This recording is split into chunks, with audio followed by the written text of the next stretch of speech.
Why was my neighbor just tear gassed?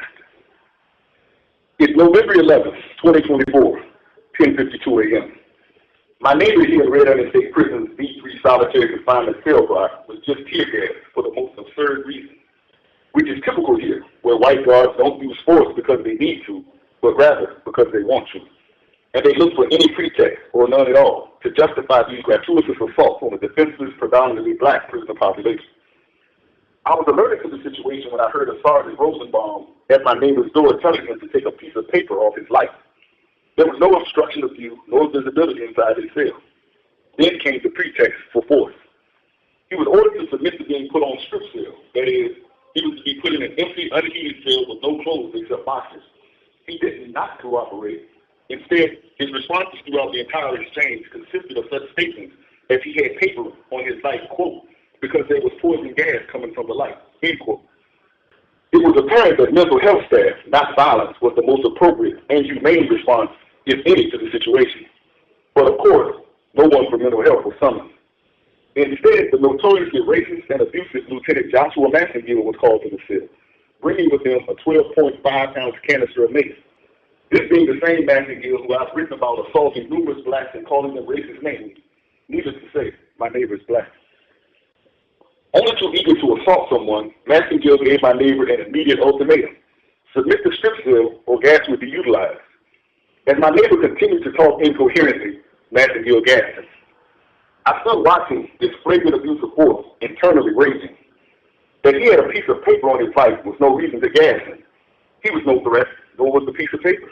It was just a pretext to assault a defenseless man for nothing. Actually, covering one's life is legally justified here at Red Onion, where the cells remain constantly illuminated, which is illegal, by the way. As the federal courts have stated, quote, there is no legitimate penological justification for requiring inmates to suffer physical and psychological harm by living in constant illumination. This practice is unconstitutional. That comes from the case Keenan versus Hall, 83, Federal 3rd, 1083, 1996. Then when they brought him out of the cell blinded and choking from the gas, the guards tried to put my neighbor under a hot water shower as a pretended decontamination. All know that water, hot water in particular, does not decontaminate anyone of gas, but rather it reactivates and enhances the burning of the gas. This was actually admitted to me by Captain Ingram on October 30, 2023, on his body camera at Virginia Sussex 1 State Prison. He revealed that Virginia's guards are trained to use milk to decontaminate one of gas, not water, because as said, water reactivates gas and makes it burn more.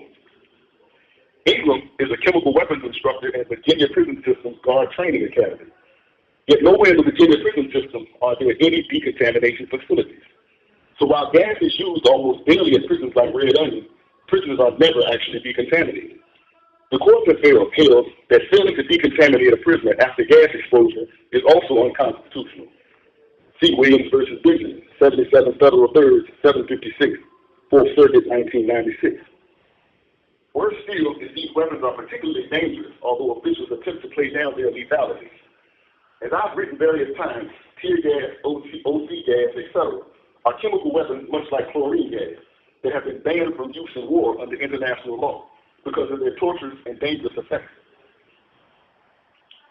This while the manufacturers of these weapons constantly enhance and upgrade their effects with little to no regulation, making them even more torturous and harmful while operating under the false cover of these weapons being non-lethal and mild alternatives to other weapons.